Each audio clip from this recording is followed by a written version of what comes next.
Ladies and gentlemen, welcome to the Bullpen.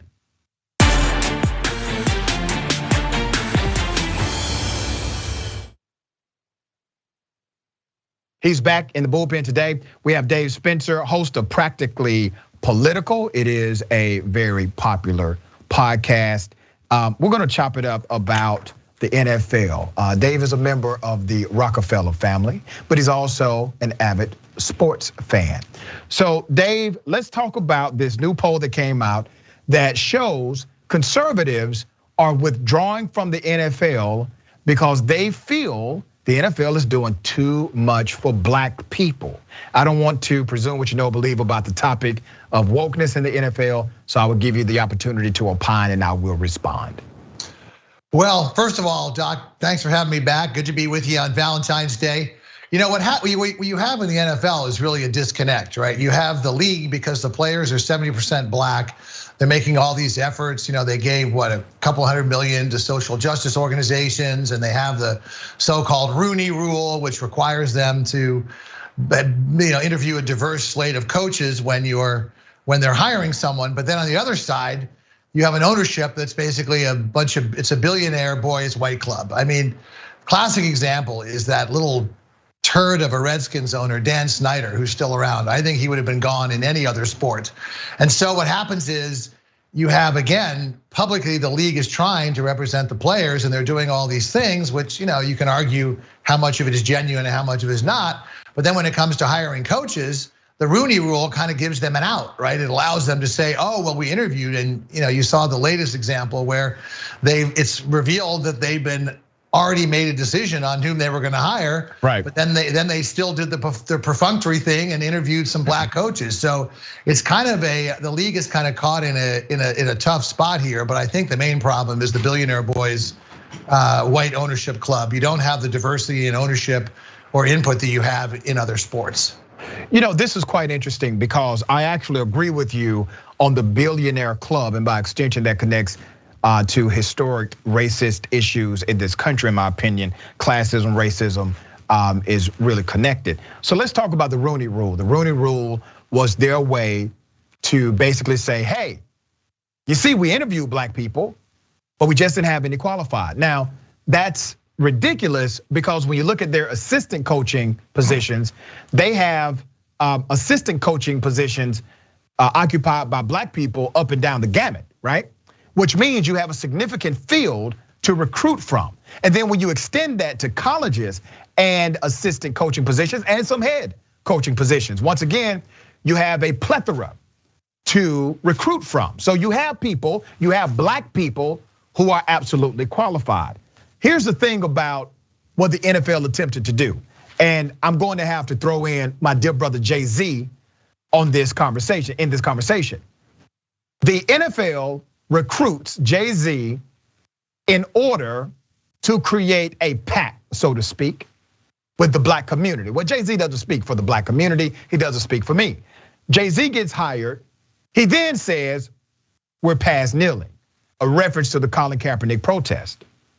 And I want to remind everyone, because you just brought this up, David, about the money spent by the NFL on social justice programs.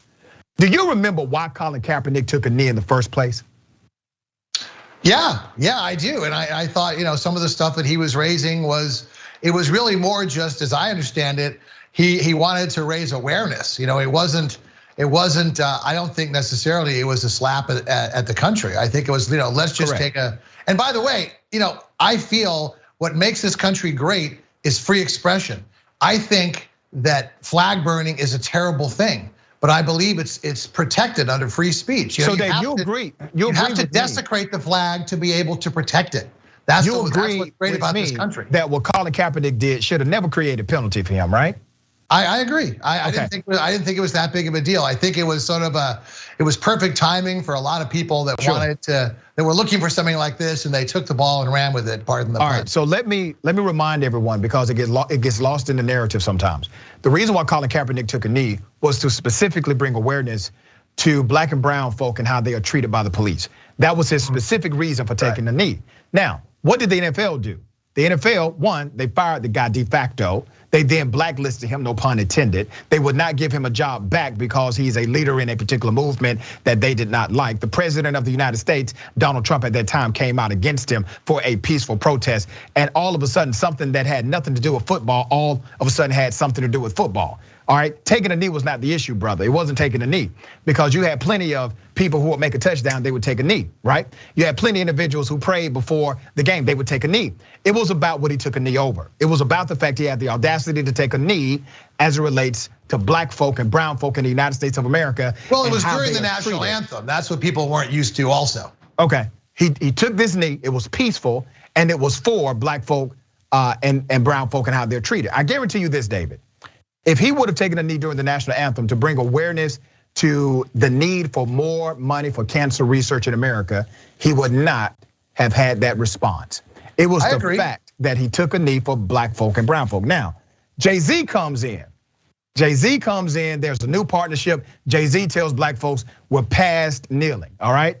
Jay-Z then is silenced as far as his efforts to create change in that industry, because at one point Jay-Z was doing concerts with Colin Kaepernick t-shirts on his body.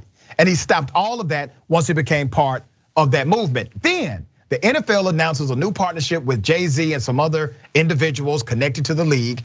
And they're saying we're gonna give back, and they named the money, the amount of money they're going to give back. Based on their revenues of 2020, the NFL gave back 0.000014% of their revenue.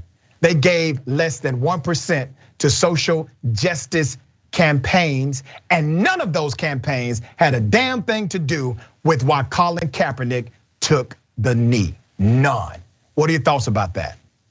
Well, again, as I said, I think a lot of this stuff is done just so they can check off these boxes. The proof is in the pudding, and it's great. They can get tax write-offs by giving all this money to social justice organizations, and I think they formed a player committee to promote it, and all that is fine and dandy. But when you have in any organization, when you have a disparity, you have 70% of the players that are black, and you have 0% of the owners that are black, and frankly 0% of owners of color. You look at other sports. I mean, whether it's Artie Moreno who owns the Angels, if these people can understand more how the system works and what needs to be done. In the NFL, they're just tone deaf when it comes to this.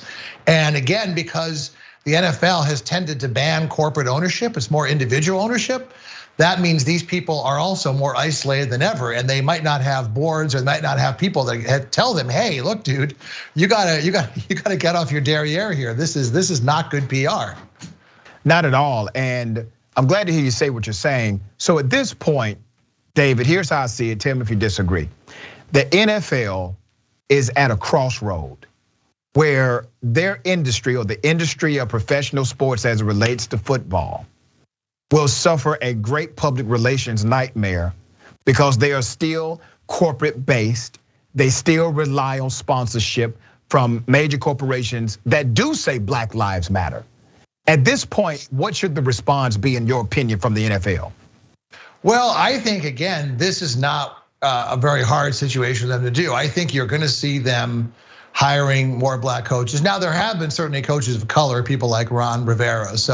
And there have been more black coaches in the past. So, I'm in my pragmatism, I'm gonna cut them a little slack in the sense that I don't think one black coach, and I guess there are gonna be maybe 3 next year, is indicative of the league. But I do think it's indicative of a tone deafness. And as I said, there's a disconnect because you have this imbalance. So I think that you're going to see more black coaches hired, but I also think that it would be nice to give the players a little more stake. Maybe have them have more of an input in some of the owner decisions that are made in terms of this area, because I think that would the league would benefit most from that in the long run. Do you believe the league is operating in systemic bias and racism? No, I don't believe. I think this is more cluelessness and tone deafness. Okay, so let me challenge that. Than racism. Okay. Systemic racism. Racism doesn't necessarily have to be hyper aggressive for it to be racism. Even implied or implicit racism or implicit bias has the same result as hyper-aggressive racism, meaning if you believe as a coach or even as an owner that black folk are less qualified to run things, if you believe that, well, that's implicit. Even if you're not engaged in hyper-aggression as it relates to racism, it doesn't mean it's not racism, David. Do you get my point? Yeah, I do, but my response to that would be, it's not, if you look at, and this is, by the way, this is not just coaches, look at general managers, right?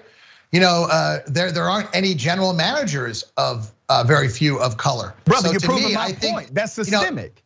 No, I understand that, but my point is, if the league were hiring different types of people of color and not black people, I would believe your point more. But I think again, oh come on, it's just cluelessness. Now, 70% of the players are what again?